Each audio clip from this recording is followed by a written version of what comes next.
voilà, donc on va entamer donc une nouvelle vidéo. Et donc ici, on va entamer une vidéo sur donc les résistances d'isolement. Donc on va reprendre, je veux dire, le- les concepts d'électricité et appréhender, je veux dire, ce que c'est qu'une résistance d'isolement. Bon, alors ici, vous voyez tout de suite que je suis sur un site internet propre à la société Chauvin-Arnoux, donc www.chauvin-arnoux.com. Donc Chauvin-Arnoux, qui est une société très connue en France parce qu'elle pratique depuis de nombreuses années, passé près de 35 à 40 ans, voire plus.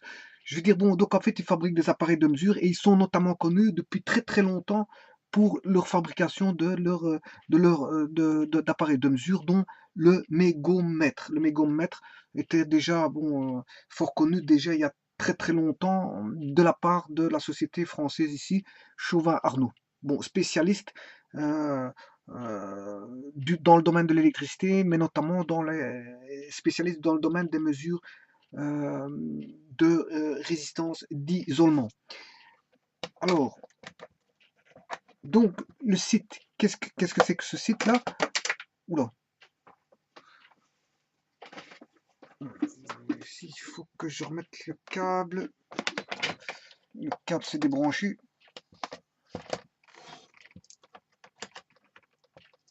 Hein, les aléas techniques. Hein. Voilà, euh, donc on est dans le site de Chauvin-Arnoux. Donc comme j'ai dit, Chauvin-Arnoux est une société fort connue. Bon, je suis dans leur site dans leur propre site. Et alors bon, quand on écrit chauvinarnoux.com, n'oublie pas un tiret entre Chauvin et Arnoux. D'ailleurs, on peut le voir le site là. Hein, je sais pas si on le voit. Ceci ici. Voilà écrit. Voilà donc Chauvin-Arnoux / site au pluriel SITES / default c'est DEFAULT / files FILES / D00 VEC31.pdf / DEC VEC D00 VEC31.pdf. Voilà. Et là vous tombez sur un document euh, donc PDF, un fichier PDF. Et donc à ce moment-là, bon, ils expliquent tout ce qui concerne, je veux dire, la résistance, les mesures de résistance d'isolement, leur pourquoi, leur comment, leur quand est-ce. Bon, nous euh, on va regarder un petit peu ce site-là, ce site, je veux dire, de Chauvin-Arnoux. On voit ici tout d'abord une personnalité qui prend une mesure sur une machine qui est une machine électrique. On voit bien ici, il y a une machine électrique et il a un appareil de mesure pour mesurer la résistance d'isolement. Mais au-delà de ça, on voit très bien que le professionnalisme bon, de la personne qui prend des mesures. Pourquoi? Parce qu'en fait, on voit bien qu'il est muni d'un casque de sécurité, d'un bleu de travail, des gants de travail, un bleu, je veux dire, qui respecte, je veux dire, sa taille, hein, pas trop long, pas trop large, voilà. Des lunettes de sécurité. Voilà. Maintenant, est-ce qu'il a, je ne vois pas très bien, mais est-ce qu'il possède des bouchons pour les oreilles? Je ne vois pas très bien, mais bon, donc la sécurité des oreilles, c'est fort important quand on est dans un milieu industriel pour éviter, je veux dire, toute surdité. Enfin bref, donc ici, donc il est bien protégé au niveau de son corps physique, voilà, de son corps.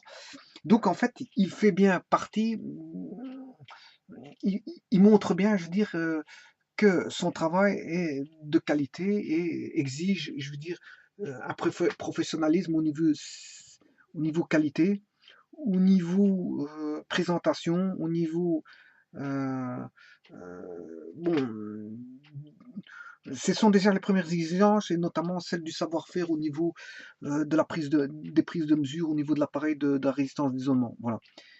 Voilà. Alors, donc justement, pourquoi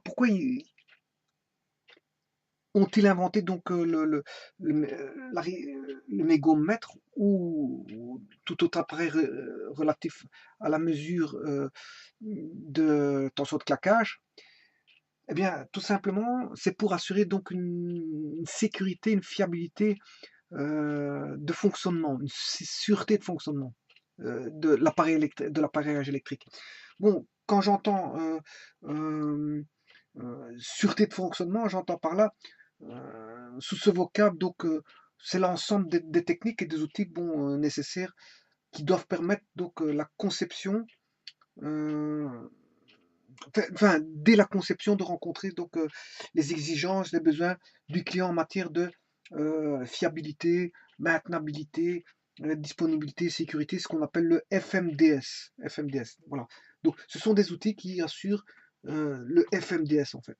Donc, les exigences du client. Donc, c'est ça qu'on appelle la sûreté de fonctionnement. Bon, c'est une technique et des outils surtout développés au départ par les militaires comme l'informatique, hein, je veux dire l'informatique était fort, et la logistique aussi était fort développée pendant les temps militaires parce que ça, au niveau militaire, quand il y a des guerres, c'est là que je veux dire toute la logistique se met en marche et tous les besoins nécessaires, je veux dire avoir du matériel fiable en quantité, je veux dire sont nécessaires pour les moyens de pour faire la futile guerre, enfin futile besogne qui est la besogne de guerre. Voilà, donc c'est pour ça que quand il y a des guerres, bon, je veux dire, au niveau militaire, il y a des développements qui, je veux dire, retombent par après au niveau civil et qui en profitent, je veux dire, aux populations. Donc en fait, on peut parler, par exemple, la logistique hein, provient de tout ce qui est de la guerre. Hein. La guerre a, à faire, à remonter la logistique à un niveau, à un point tel que bon, elle a attribué, je veux dire, c'est bien fait, je veux dire, au niveau civil. Hein, l'informatique avec tous les réseaux informatiques, et les systèmes d'espionnage, les systèmes de tout ce qu'on veut, je veux dire, est retombé au niveau civil, hein, je veux dire, hein, pour les enquêtes, pour l'espionnage industriel, pour l'espionnage, je veux dire, en tout genre, voilà. Euh, euh, donc j'ai parlé de la logistique, j'ai parlé de comment de l'informatique, les bienfaits de l'informatique durant la guerre pour les besoins civils pour après la guerre, et donc tout ce qui est production, gestion de production pour la production, je veux dire en série de matériel militaire, et voilà. Quand c'est la guerre, il y a tout un fonctionnement qui fait que, je veux dire, et une évolution qui fait que par après la guerre, beaucoup d'avancées technologiques qui ont été apportées au travers des guerres retombent au niveau des besoins civils, et notamment ici on rencontre euh, euh, les besoins en maintenabilité, fiabilité, euh, disponibilité et sécurité, qui sont le FMDS, qui est apparu, je veux dire, au niveau militaire, euh, euh, et qui ont eu leur champ d'application privilégié, notamment dans l'aéronautique, le nucléaire et aussi le spatial. Hein. C'est-à-dire là où ce sont des endroits où là où la fiabilité, la sécurité revêtent, je veux dire, une importance capitale. Je veux dire par là que bon, fatalement, dans toute entreprise, il est urgent et capital de répondre aux besoins de sécurité, fatalement, parce que bon, un tout incident ou accident peut mener à une gravité je veux dire, de la situation. Donc on évite, je veux dire, on évite par ses devoirs euh, euh, du respect des normes de sécurité et d'hygiène, à éviter tout incident, tout accident. Bon, pourquoi je parle de ça? Eh bien, parce que tout simplement, la résistance d'isolement, je veux dire, nécessite donc un fonctionnement en, en toute sécurité, c'est-à-dire en termes de FMDS, comme je viens de l'expliquer, euh, et de préserver, je veux dire, les biens et les personnes de tout incident ou de tout accident grave qui pourrait survenir en cas de mauvaise résistance d'isolement survenu dans un équipement électrique. Bon, j'appelle par équipement électrique, bon, tout ce qui est câblerie, dispositif de sectionnement, dispositif de protection, moteur, générateur, enfin bref, et les câbles, enfin je l'ai dit, ça c'est les câbles. Voilà. Donc en fait, dans tous ces dispositifs électriques, quels qu'ils soient, je veux dire, il y a lieu de respecter, je veux dire, une certaine résistance euh, au niveau du matériau isolant, de manière à avoir une résistance très élevée, et donc le plus petit courant parce que un courant circulera toujours, hein. Bien sûr sur un conducteur, le courant circule dans un conducteur, mais dans un isolant, il est censé ne pas circuler. Mais en fait, hein, je veux dire, c'est impossible qu'un courant ne circule pas dans un... Parce que la, l'isolant possède une résistance et donc une résistivité. Donc, fatalement, elle n'est pas infinie. Cette résistance n'est pas infinie. Et donc, fatalement, il peut y avoir des petits courants de fuite qui circulent. Hein. Sur un conducteur, c'est tout à fait normal parce qu'il conduit l'électricité, mais un isolant, il est censé ne pas conduire. Mais en vérité, il conduit un petit peu, c'est normal. Parce qu'il a une résistance, une résistivité. Je veux dire, l'isolant parfait, ça n'existe pas. Voilà, ça n'existe pas. Donc il faut une grande résistance, la plus grande possible, pour isoler, je veux dire, les câbles qui se trouvent, enfin les conducteurs qui se trouvent dans un câble ou dans un conducteur, hein, de manière à ce qui est le plus petit courant de fuite qui puisse passer. On essaie de limiter au maximum les courants de fuite. Voilà. Donc en fait, pour assurer une sécurité, au niveau électrique, on s'assure que le courant de fuite soit le plus petit possible et ça, au travers d'une résistance la plus grande possible. Oui, mais là, il y a un problème.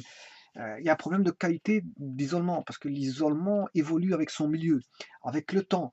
Voilà, il y a des contraintes qui interviennent, des contraintes mécaniques, des contraintes chimiques, des contraintes, en fait, ce qu'on appelle des stress. Tout ce qui peut venir contrarier, je veux dire, la résistance d'isolement et lui faire retomber à des niveaux tels que la sécurité des personnes et des biens en devient, je veux dire, euh, en devient comment touché, voilà, on devient touché. Là, ça devient une autre histoire. Voilà, donc ici, n'oubliez pas que, bon, si une personne est touchée, au niveau de la résistance d'isolement, c'est-à-dire au niveau du courant de fuite qui va passer au travers d'une personne, elle peut l'électrocuter et le tuer. Bon, ça, c'est une gravité très importante. Mais au niveau production aussi, ça ne concerne pas une personne, mais un bien, c'est-à-dire une machine ou l'autre qui, qui, qui défaille au niveau électrique. Il y a une défaillance au niveau électrique à cause de la résistance d'isolement et donc d'un courant de fuite. Eh bien, tout simplement, ça peut créer quoi? Ben, je veux dire, ça peut créer un arrêt de production avec pas mal de conséquences qui peut induire au niveau du rendement, donc de la performance de l'entreprise s'il y a un arrêt de production. Voilà. À cause d'une baie de résistance d'isolement qui n'est pas, je veux dire, qui n'est plus aux normes enfin, qui n'est plus aux normes, c'est qui n'est plus bon en fait. La résistance d'isolement n'est plus bonne. Ah, parce que je veux dire, elle a dépassé, je veux dire, sa caractéristique, je veux dire, elle est hors norme. Donc elle ne fait plus office de résistance d'isolement. Donc en fait, le câble, en fait, il est foutu. On va dire qu'il est foutu. Ça devient bien dangereux pour les biens et les personnes. Alors, pour éviter que ça n'arrive, qu'est-ce qu'on fait? Ben, il faut aller voir avant que la panne arrive. C'est-à-dire, il faut faire comment on appelle ça, des tests hein, d'isolement. Hein, l'idéal, c'est des tests périodiques, périodiques. Hein. Mais on ne sait pas quand la défaillance de résistance d'isolement va arriver, donc ça c'est un petit peu embêtant. Quand est-ce qu'il faut faire les tests périodiques? Tous les mois, tous les 3 mois, tous les 5 jours, l'idéal c'est de le faire tous les jours, mais c'est pas possible dans une entreprise de vérifier tous les appareillages électriques tous les jours. Bon, c'est un travail de saut, donc on ne fait pas ça. Euh, Bon, et en plus, c'est un coût. C'est un coût, hein, je veux dire, de vérifier tout. Ce serait l'idéal, hein. L'idéal, c'est de le faire tous les jours, mais en fait, voilà. Hein, je veux dire, parce que quand la résistance d'isolement défaille du jour au lendemain, ben, si on a passé le test le jour avant, c'est comme une personne qui va à l'hôpital. Hein, il y a des personnes qui vont dans les hôpitaux faire des tests, on voit que tout va bien, et quelques jours après, ben, il se passe quelque chose de grave dans le corps. Bon, c'est déjà arrivé, il y a même des gens qui font des batteries de tests dans les hôpitaux, tout va bien, le docteur dit qu'il peut sortir, 5 jours après, il meurt d'une conséquence ou l'autre d'une maladie ou d'autre chose. Mais les tests ne sont pas, je veux dire, une correction. Ne sont pas une correction. Les tests ne sont là que pour voir certaines choses. S'ils ne se sont pas passés à ce moment-là, on a affaire à l'aléatoire. L'aléatoire, bon, peut survenir à n'importe quel moment. Et si on vient à un mauvais moment des tests, eh bien, et que l'aléatoire se produit après les tests, eh bien, je veux dire, on est dans une zone critique. Et donc, on n'a pas vu l'incident ou l'accident bien avant. Voilà, donc bon, on ne peut pas tout prévoir non plus. Il y a beaucoup de choses qu'on sait prévoir, il y a beaucoup de choses qu'on sait intervenir pour voir, je veux dire, pour prendre des tests, etc., etc. Pour faire toutes des batteries tests, mais il y a des choses quand elles arrivent, bon, quand il y a un imprévu, c'est ce qu'on appelle bien un imprévu dans toute vie courante. Il existe des imprévus. Et les imprévus, bon, oui, certains imprévus, on peut les gérer, enfin, un imprévu, c'est ce qu'on appelle un imprévu. Donc, si c'est un imprévu, c'est que, je veux dire, bon, on n'aurait pas su forcément le prévoir, hein, parce que c'est un imprévu. Voilà. Bon, je veux dire, Une voiture va chez le mécanicien, il fait ses tests et tout ce qui s'ensuit. Le mécanicien lui dit tout est OK. Il va chez un deuxième mécano, il lui dit que c'est OK. Il va chez un troisième mécano, tout est OK. Et le lendemain, qu'est-ce qu'il fait? Il va sur la route, il y a une défaillance moteur. Bon, ça peut arriver, c'est un imprévu, hein, du genre, si tout était bon la veille, le lendemain, c'est pas dit que ça va être forcément bon. Donc voilà. Mais les tests, n'est là que pour essayer de voir si, je veux dire, jusqu'à présent, tout va bien. Pour demain, on ne sait pas. Demain est un imprévu. Voilà. Mais jusqu'à présent, tout va bien. Et si tout va bien, ça va. Mais par contre, si jusqu'à présent, on décèle une résistance d'isolement qui est mauvaise, à ce moment-là, bon, là, il faut intervenir au niveau correctif, hein. Donc, euh, des tests, je veux dire, de périodiques de tests préventifs, on passe à la correction, je veux dire, voilà, à la correction du problème, qui serait par exemple le vieillissement dû aux poussières, dû au stress externe, c'est-à-dire aux agents chimiques d'une entreprise qui viennent corroder, je veux dire, les câbles électriques, hein, des vapeurs nocives qui attaquent les plastiques. On peut avoir, je veux dire, de la poussière qui vient, je veux dire, s'accumuler, qui vient faire que la résistance n'est plus celle que la résistance superficielle n'est plus celle, ben, je veux dire, de départ. On peut avoir comment ce qu'on appelle ça, de la température qui vient modifier la structure moléculaire des câbles, et donc la résistance tombe en désuétude et donc fatalement va créer des courants de feu plus importants. On peut avoir donc les agents chimiques, les stress mécaniques, des ouvertures, fermeture des machines, décentrage de machines. Hein, si on a des décentrages, que la machine bouge, des machines bougent tout le temps, qu'est-ce qui peut se passer? Bon, les câbles, au niveau des câbles, on peut avoir des pertes d'isolement. Voilà. Donc au niveau mécanique, au niveau électrique, si elle reçoit suffisamment des chocs, à chaque fois des chocs électriques, à un moment donné, la résistance d'isolement n'est plus bonne, hein. Voilà. Les chocs électriques n'est pas bonne pour la résistance d'isolement. Voilà. Ça, sachez-le. Donc c'est un stress un stress électrique. Donc j'appelle stress tout ce qui vient, qui peut venir perturber, et je veux dire la résistance. Je veux dire dans ce cas-ci, qu'est-ce qui est l'action?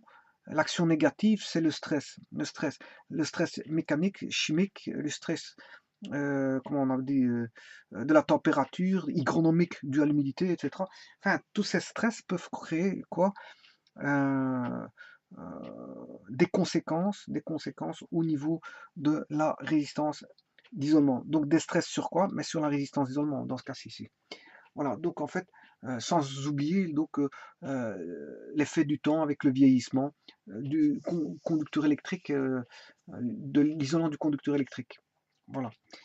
Alors, maintenant, sait-on tester ces résistances d'isolement pour voir si elles sont euh, au travers de tests, si ces résistances d'isolement sont bonnes ou pas? Ben ouais, on sait le voir. Comment? Ben, il y a deux types de mesures. Il y a l'essai diélectrique et l'essai de claquage. Alors, l'essai diélectrique ou de claquage, c'est la même chose, hein. Quand on parle d'essai de claquage ou d'essai d'électrique, c'est la même chose. Euh, donc, il y a l'essai diélectrique, c'est la première mesure, et la seconde mesure, c'est la mesure d'isolement. Donc, on va faire des essais diélectriques, qui est l'essai de claquage. Ça, c'est premièrement. Et secondo, on va faire des essais de mesure d'isolement. Donc, il faut bien distinguer les deux types d'essais. Pourquoi?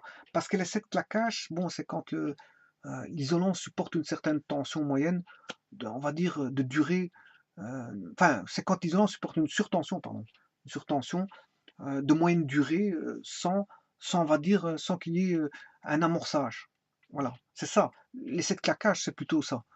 Donc, c'est l'isolant qui supporte une surtension de tension de durée moyenne sans amorçage. Voilà, ça c'est l'essai de claquage. Alors, quels sont les types de tension qu'on peut avoir? Ben, on peut mettre, hein, comme on voit ici la personne, bon, elle peut appliquer soit une tension alternative ou soit une tension continue. Attention que je n'ai pas dit ce que c'était que cet appareil, hein, je vais le voir par après. Je n'ai pas accordé ce que c'était. Mais tout simplement, via les essais de diélectrique ou d'essais de claquage, qui se fait via un appareil qui est un diélectromètre. Diélectromètre. Pas confondre un mégomètre d'un diélectromètre. Diélectromètre, c'est quoi? Ben, c'est justement pour les essais de claquage. Alors que bon, le mégomètre, c'est pour les essais de résistance d'isolement. Voilà. Donc, l'essai de claquage nécessite une tension alternative ou continue. Il faut faire attention parce que c'est un essai destructif en cas de défaut. Donc, il faut faire très attention. Donc, on ne le fait pas à chaque fois. On fait quand l'appareil est nouveau, bon, quand l'appareil est neuf, on fait déjà ça là, mais on ne fait pas ça périodiquement, de claquage, parce que ça risque d'essai destructif et donc on peut bousiller certaines choses. Par contre, la résistance d'isolement, là, c'est un essai non destructif. Là, on le fait périodiquement. La période, on va voir quand est-ce qu'on l'a fait via les méthodes de mesure. Et donc, là, on le fait non plus avec du courant alternatif ou continu, mais tout simplement avec du courant continu, euh, dont l'amplitude est inférieure à celle de l'essai diélectrique. Alors, le résultat sera mesuré soit en kiloohms, mégaohms, gigaohms, voire même des téraohms. Voilà.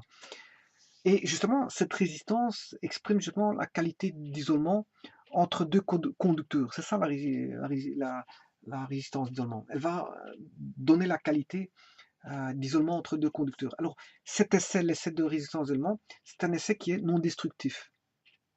C'est un essai non destructif. Pourquoi? Parce que l'énergie qui veut utiliser cet essai est limitée. Il n'est pas, c'est une petite tension continue. Voilà. Euh, voilà. Alors, quel est l'appareil de mesure qu'on va utiliser? Donc, je l'ai dit pour l'essai diélectrique ou l'essai de claquage, c'est le diélectromètre. Par contre, pour l'essai de résistance d'isolement, là, on va utiliser donc un contrôleur d'isolement qu'on appelle un mégomètre. Attention que mégomètre s'écrit avec deux M, hein. Donc M-E-G-O-H, H2M et mètre. Mètre, bon, voilà, mètre de mesure. Voilà. Alors, les courants dans un conducteur, il y a trois types de courants. Il y a le courant de charge capacitive, courant d'absorption dipolaire et le courant de fuite. On va les définir en allant regardant dans le site ici de Chauvin-Arnaud. Et que, bon, voilà, on va dire ça comme ça. Voilà. Donc, je peux déjà entamer, je veux dire, la descente ici. On va consulter un petit peu ce site. Voilà. Qu'est-ce qu'ils disent? Ben, on va lire, hein. Qu'est-ce qu'ils disent ici? Donc moi j'ai résumé un petit peu la situation. Il y a 4 méthodes de mesure, bon on les verra, hein.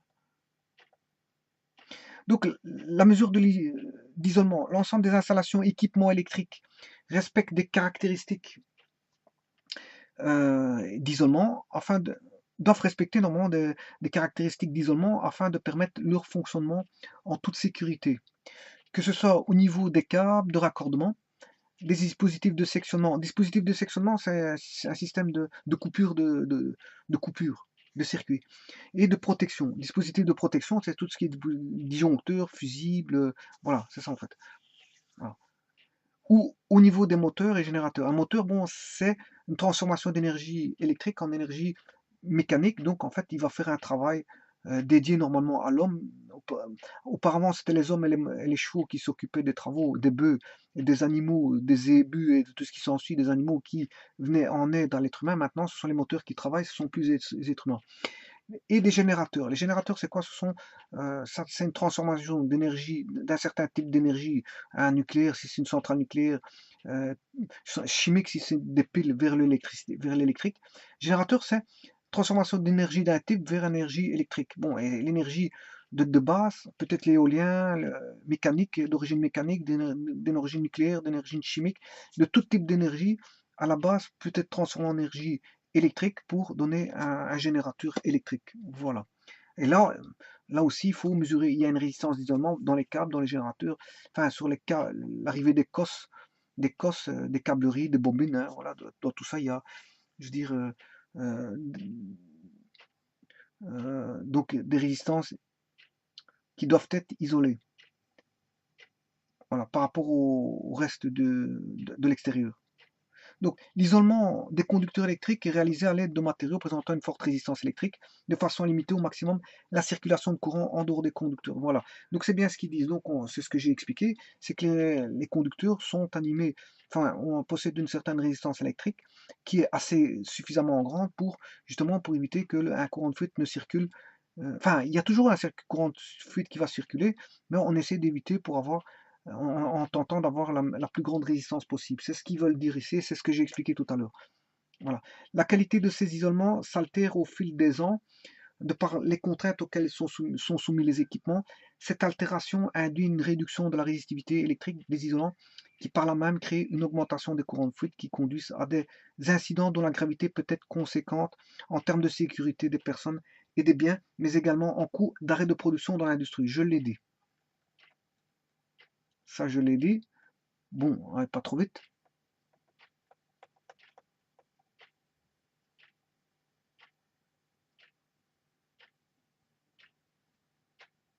Voilà. Au-delà des mesures réalisées lors de la mise en route sur des éléments neufs et rénovés, le test périodique d'isolement des installations et équipements permet de se prémunir de tels incidents. Donc c'est bien ce que je disais.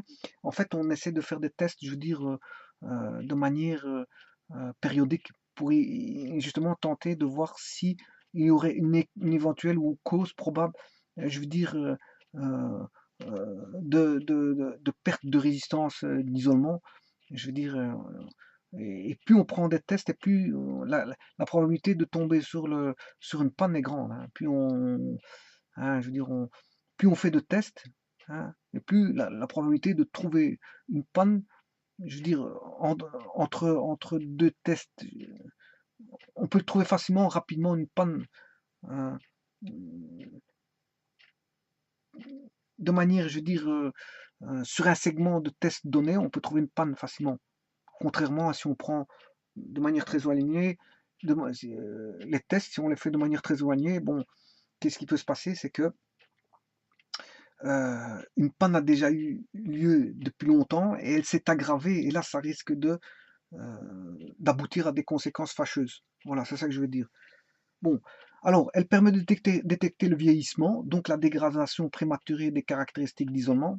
Caractéristiques d'isolement, c'est la résistance d'isolement, hein, avant que celle-ci atteigne un niveau suffisant pour provoquer les incidents cités plus haut. Bon, à ce stade, il convient de distinguer deux types de mesures, souvent confondus, l'essai diélectrique et la mesure de résistance d'isolement. Ça, je l'ai dit. Il y en a un qu'on utilise, le diélectromètre, et l'autre le mégomètre. Et en fait, il y en a une qui est un essai destructif, alors que l'autre n'est pas destructif. Voilà. Donc tout ça, c'est ce que j'ai dit ici. Bon, on va quand même le lire. Donc, l'essai de tenue d'électrique, aussi communément appelé essai de claquage, exprime la capacité d'un isolant à supporter une surtension de moyenne durée sans que se produise un amorçage. Dans la réalité, cette surtension peut être due à la foudre, voilà, cette surtension peut être due à la foudre, ou à l'induction engendrée par un défaut sur une ligne de transport d'énergie. Donc, soit une foudre ou à l'induction engendrée par un défaut sur une ligne, donc défaut de ligne. Voilà.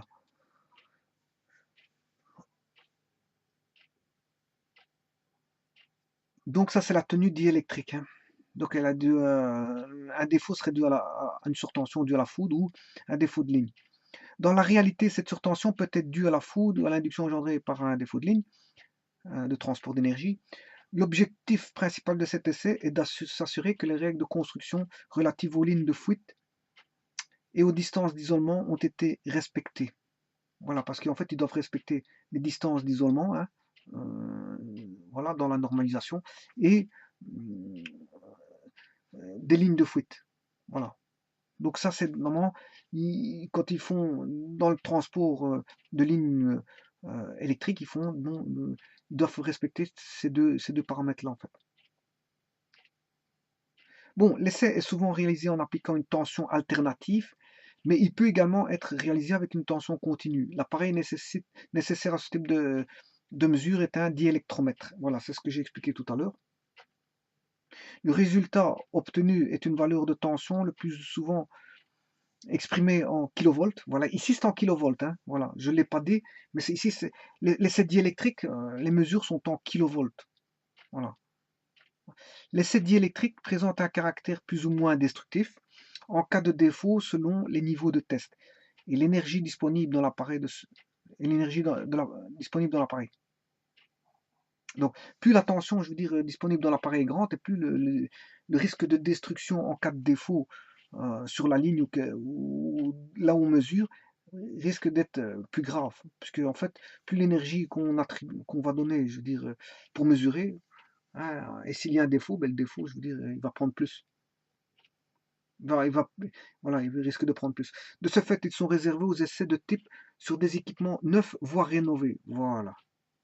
Voilà. Donc, c'est comme j'ai dit, bon, donc, l'essai de claquage, bon, il a lieu sur des appareils neufs ou rénovés, et il ne se fait pas périodiquement. Il se fait, je veux dire, que, qu'au début. Alors, voyons voir le reste.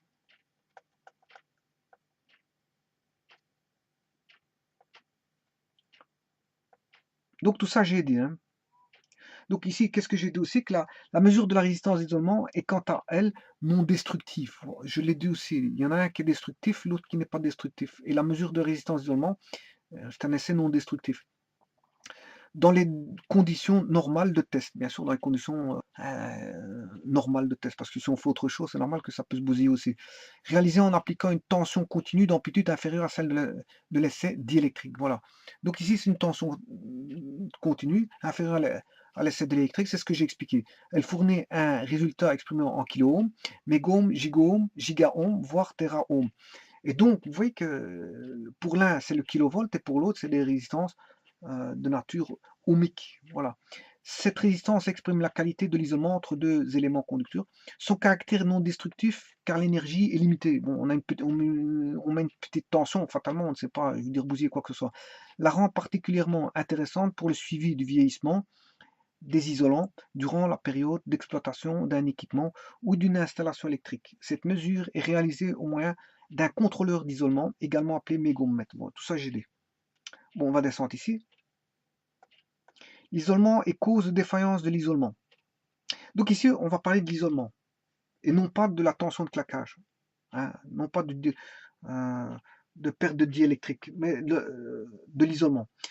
Isolement et les causes de défaillance de l'isolement. Bon. Donc, qu'est-ce qui peut être une cause de défaillance? Je l'ai expliqué, c'est tous les stress que j'avais expliqué tout à l'heure.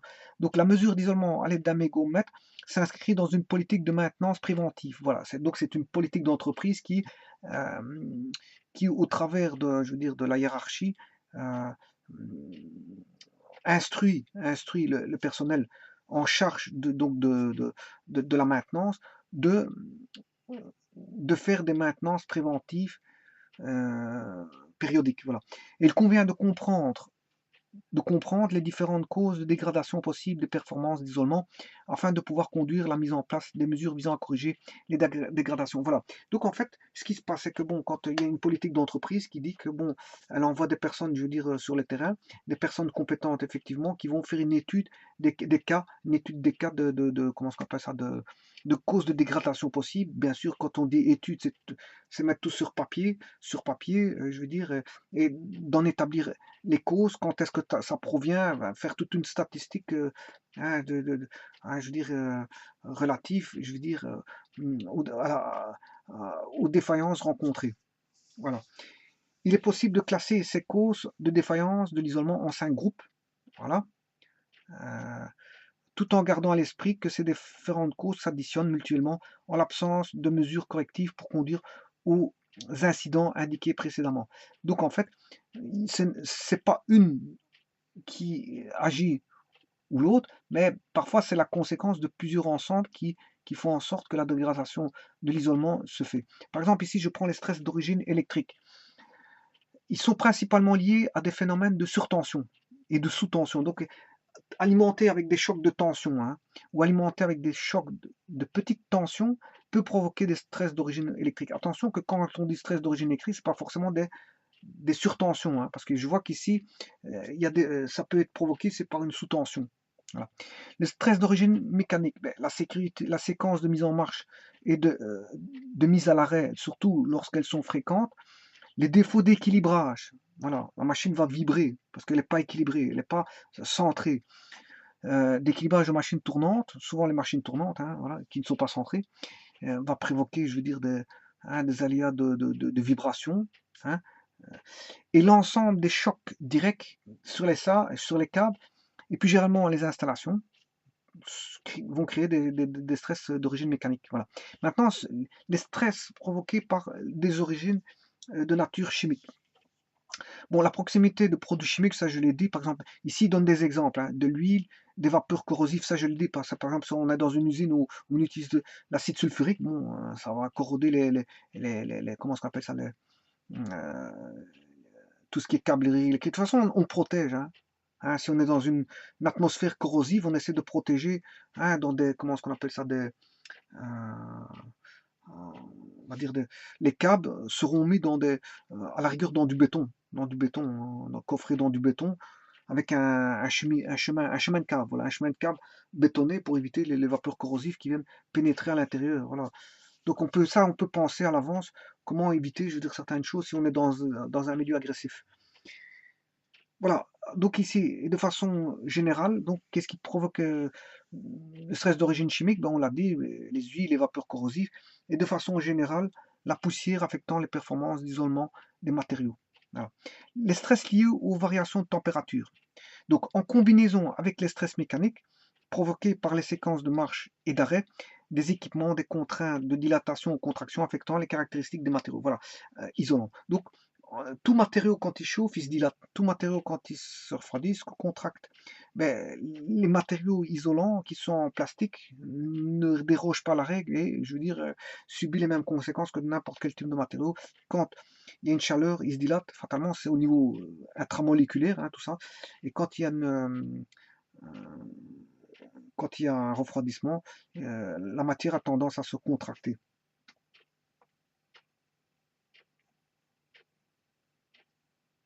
Alors, les contaminations de l'environnement, le développement de moisissures, hein, ouais, je l'ai dit, les souillures et les moisissures, les dépôts de particules dans des environnements humides et chauds participent également à la détérioration des caractéristiques d'isolement des installations. J'ai oublié de dire quelque chose, il y a les rongeurs, parce qu'il y a certaines régions, les rongeurs viennent, je veux dire, mordre les câbles et donc, fatalement, je veux dire, peuvent créer, je veux dire, une vraie perte ou alors du matériel roulant qui vient, mais ça c'est plutôt mécanique, hein, un matériel roulant qui viendrait rouler sur un câble ou je veux dire, un objet qui serait tombé sur un câble ou n'importe quoi, ça c'est plutôt mécanique, mais les rongeurs, etc., ça, bon, on oublie souvent, mais ça peut ronger des câbles électriques, hein.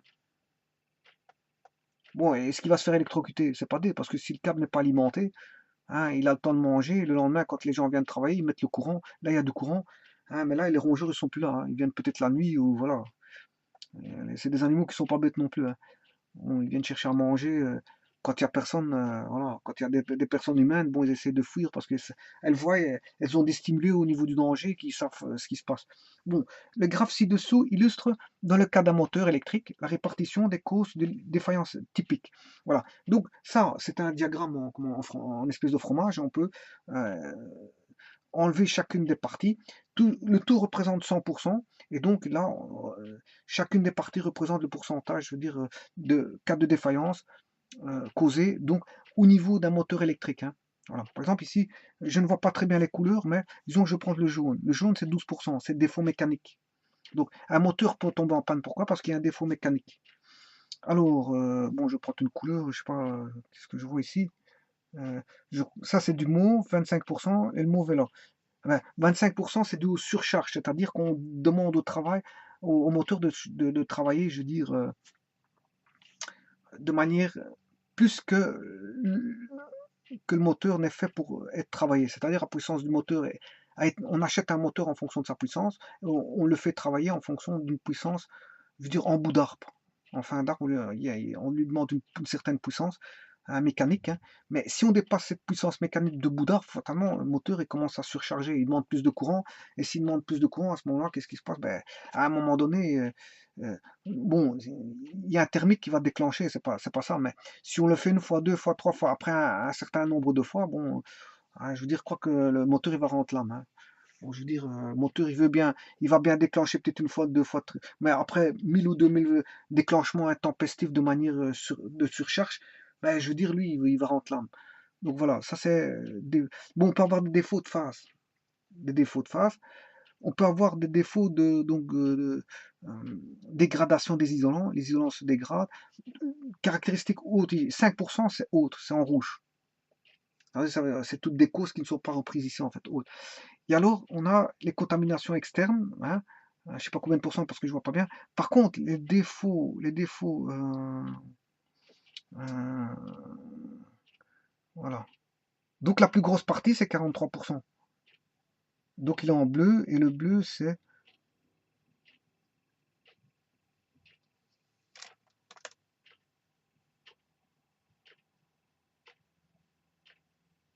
contamination externe apparemment. De toute façon, ils vont donner des explications ici, hein. Donc, pour le moteur électrique ici, voilà, ici on le voit dans un autre graphique, hein. Haute chimique, voilà, poussière et particules, hein, 5 sur... C'est ici que ça fait combien ici? 5, 20... Si c'est aussi en pourcent, hein, mais ils l'ont éclaté en comme ceci, c'est en pourcent, c'est 20%, 18%, 5%, voilà. 20, 18, enfin je sais pas si c'est 100%, mais en tout cas, voilà, huile et graisse. Ah non, je m'excuse, ça c'est quoi? Ce sont les contaminations externes. Donc c'est ce qui représente la majorité dans le graphique en fromage. 43% c'est ici, donc c'est des contaminations externes. Et parmi ces contaminations externes, qu'est-ce qu'on retrouve? On retrouve euh,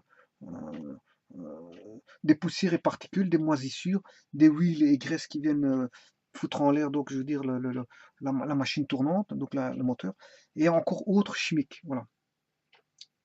Voilà. Donc au-delà des défauts d'isolement, soudain liés. Oh, là,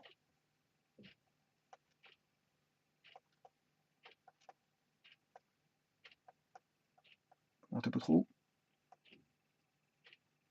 Au-delà des défauts d'isolement soudain liés à des événements exceptionnels, tels que des inondations par exemple, l'ensemble de ces facteurs de dégradation des caractéristiques d'isolement vont se combiner dès la mise en service de l'installation, s'amplifiant parfois mutuellement, créant à long terme et en absence de surveillance. Ben, c'est ce que j'ai dit tout à l'heure, hein, si on ne surveille pas assez souvent, ça risque d'arriver.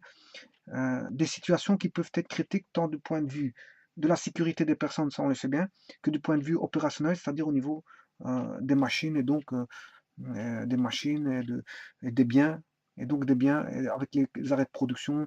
Donc on a un arrêt des opérations et donc un arrêt au niveau opérationnel. Voilà.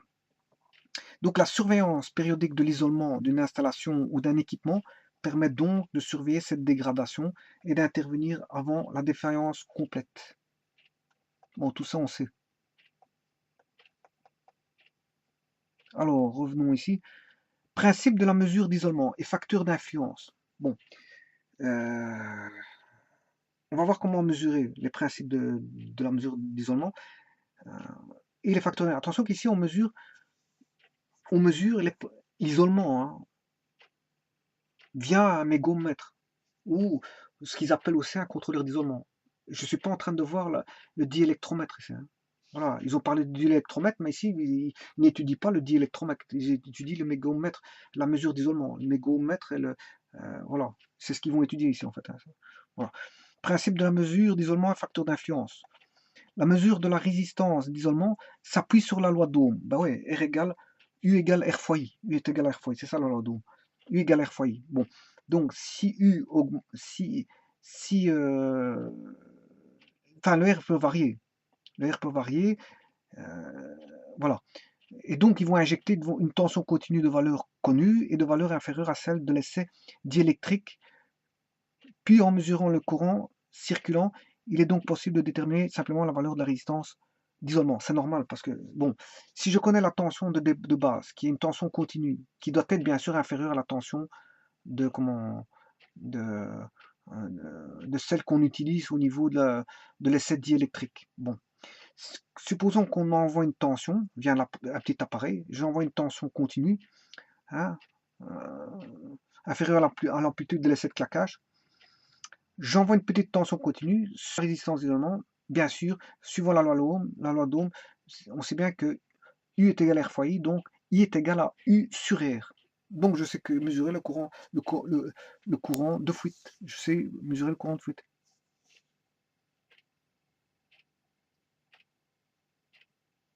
Non, non, je m'excuse, on mesure le courant. Ouais, non, l'appareil mesure le courant, hein. Voilà. Donc il mesure la tension, enfin il envoie une certaine tension, hein, qu'on a calibrée. On envoie une certaine tension, il mesure le courant, et donc on sait déduire la résistance. Puisque on sait bien que on a U sur I, il faut appliquer la formule ici, non pas U sur R, parce que qu'est-ce qui est connu? C'est la tension qui est connue qu'on injecte, et c'est le courant qu'on mesure via l'appareil de mesure, parce il fait voltmètre, il fait générateur de tension et il fait ampèremètre en même temps. Voilà, il peut faire un calcul facilement en faisant U sur R, U sur I, pardon, U sur I, la tension sur le courant, hein, je veux dire, qui circule. Euh, et là, on sait mesurer la résistance. Voilà. Par principe, la résistance d'isolement présente une valeur très élevée, fatalement, parce qu'on essaie d'avoir le plus petit courant de fuite, donc la plus grande valeur de résistance. La résistance d'isolement présente une valeur très élevée, mais pas infinie, ça je l'ai dit, bon, parce que normalement, l'infini, est-ce qu'il existe? Moi, je ne l'ai jamais rencontré, si ce n'est que dans les cas idéaux d'études, hein, d'études de fonction ou autres, ou d'études de simulation. Bon, on peut parler d'infini, d'idéalisation, mais bon, ici, bon, l'infini pour moi, j'ai jamais vu, en tout cas. Je sais pas s'il y a quelque chose qui est infini, mais faudrait me montrer, parce que ça, c'est toujours un sujet tabou, l'infini. Bon, qu'est-ce qui est infini? J'ai jamais vu quelque chose qui est infini, bon, enfin bref. Et donc, par la mesure du faible courant circulant, le mégomètre indique la valeur de la résistance d'isolement fournissant un résultat en kiloohms, mégohms, gigaohms, voire pour certains modèles téraohms.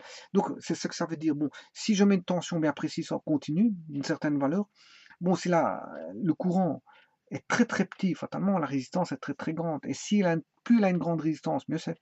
Plus il y a un petit courant de fuite, plus il a une grande résistance, mieux c'est.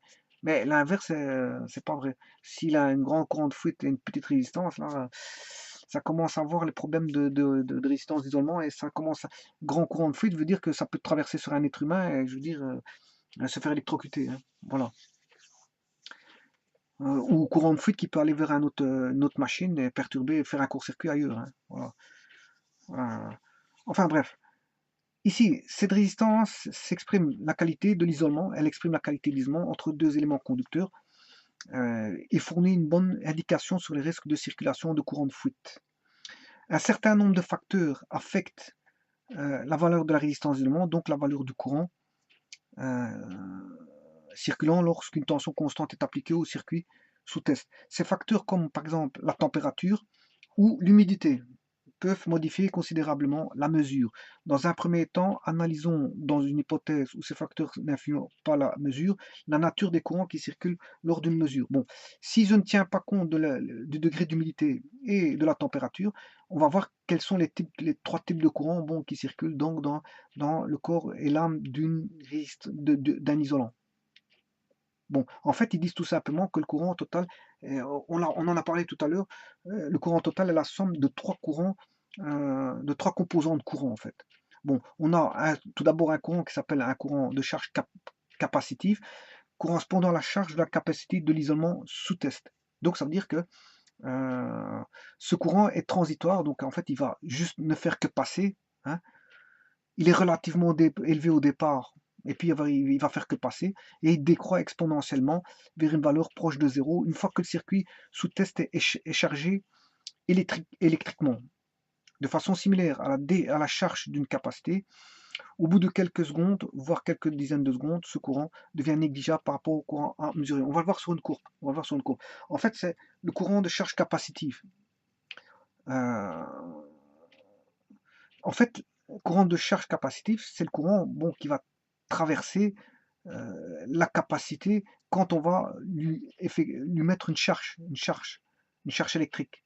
Donc il y a un courant qui va circuler et il va se comporter comme un condensateur en fait. Et le condensateur, on connaît les lois du condensateur, c'est une loi exponentielle. Donc en fait, là en fait, on va le charger puis il va se décharger. Ben, il va se décharger comment? De manière très rapide. Au départ, le courant est relativement élevé au départ, il constitue un transitoire qui va vite partir, il va vite s'échapper vers zéro. Ce courant, pourquoi? Parce qu'en fait, il va se décharger très très très très vite. On va le voir dans les courbes. Bon, il y a un deuxième courant qu'on appelle courant d'absorption. Attention, absorption, c'est écrit avec un P, pas un B, hein.